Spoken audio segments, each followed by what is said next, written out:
So you have a pet rabbit and you see all of the happy bunfluencers on Instagram living their best lives with their rabbit. You want to be just like them, but there's just one problem. My rabbit wants nothing to do with me. I'm here to help.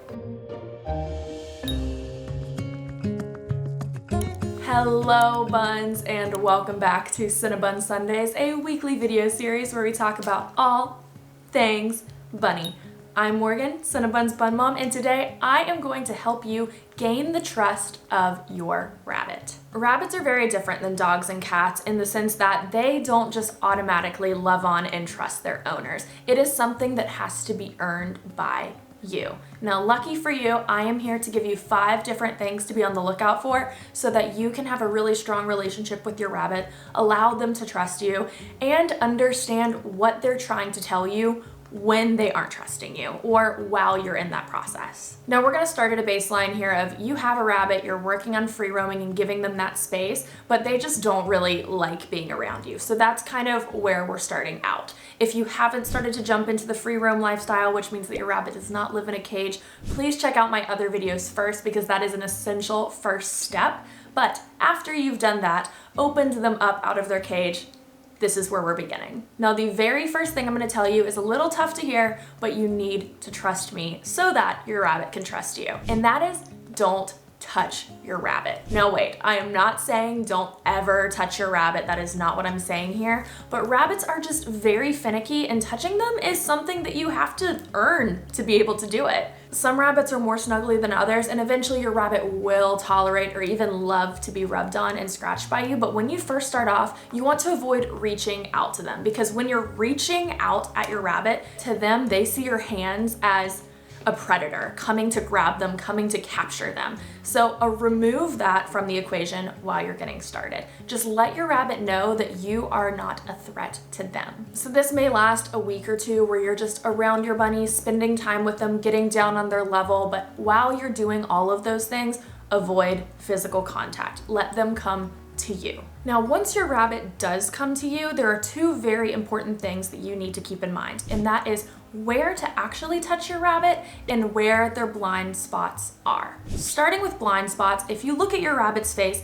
they have 2 big eyeballs on the side of their face. Unlike us, who we see directly in front of us, they have a blind spot directly in the front of their face and directly behind. So if you are reaching out to them directly in front of their face, they're gonna just be sitting and living their life, and then suddenly there's a hand on their head. That will freak them out more than anything. So whenever you do go to make that next step as making contact, as petting them, do it from the side so they can see you coming, so that you're not just suddenly surprising them. Now, as to where to touch on your rabbit, the special snuggle spots are their heads, the top of their nose, and their ears. They love that area to be scratched. It's very soothing for them.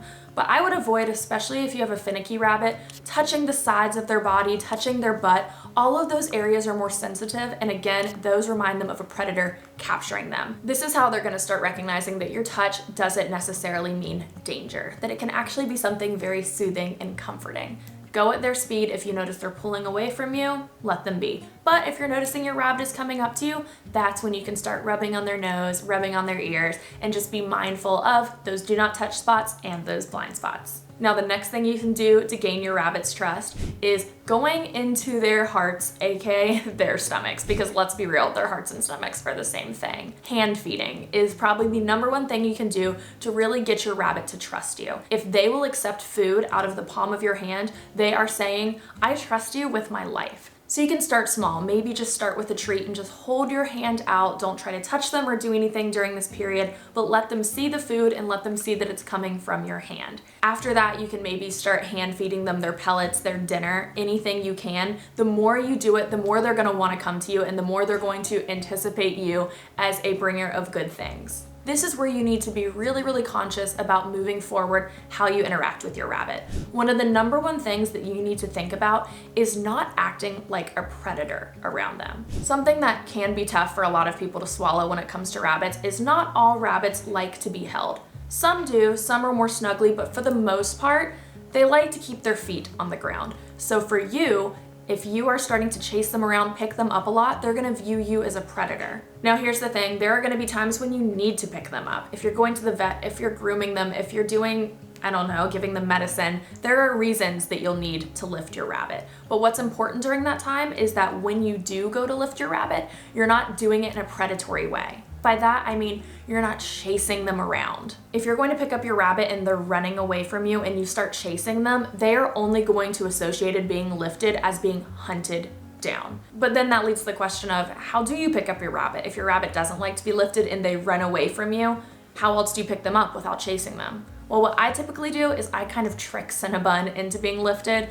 I'll do it when she's really tired, when she's napping, kind of in those moments where I can grab her very quickly so that it kind of removes that fear right away. She still doesn't love to be lifted, but it removes the chasing aspect of it and it makes me seem less like a predator. So sometimes if she's in her litter box, that's a good time when I can scoop her up, or if she's taking a nap, or if I can kind of come behind her. It's just when you add the chasing aspect of being lifted onto the equation, that's when they just really are like, all right, this is something I don't want to be a part of, and that human right there, they're a predator chasing me down. And then the last thing that you need to be aware of moving forward with your rabbit is what they are saying to you, which means learning the language of rabbits. They can't speak, they can't bark or meow, they're pretty silent, but their body language is very, very strong. Certain signs are very important to keep in your mind while moving forward with your rabbit. The number one thing that you probably should learn right away is when your rabbit is giving you the butt. It's pretty much when they will hop in front of you and turn around showing their butt to you. That is them basically flicking you off and saying,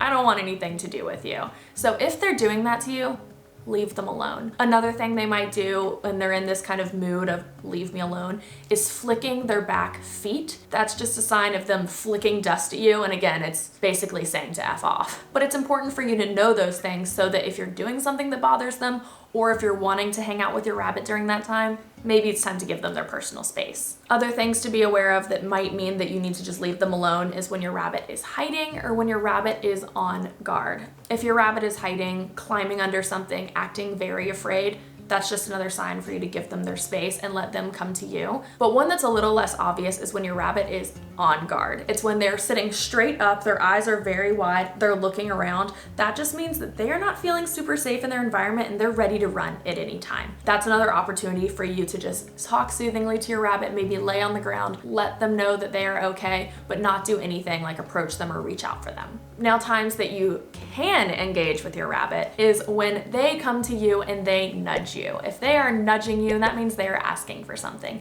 They might be asking for pets, they might be asking for food, but if they are coming and nudging you at the front of their face, that is your sign that they want something to do with you. Also, if you see your rabbit splooting or flopping, that means that they feel very comfortable. So maybe you still haven't been able to touch your rabbit too much, hang out with them that much, but if you're seeing your rabbit doing those things, that means they feel comfortable enough in their space, and that should be very encouraging to you. So if you're able to understand that body language, that'll also help you with understanding when it's a good time to start approaching your rabbit versus when it's a better time to give them their personal space. Rabbits are confusing, rabbits are very shy and can be very finicky, but their love is so worth it because you earn it. And earning that just feels so, so good. It makes you feel like you have a very special bond with them. So I hope that this video was helpful. I hope that these tips and things to be aware of were useful to you. Please comment down below if it was helpful or if you have any other questions, and I will see you in our next video. Bye, buns!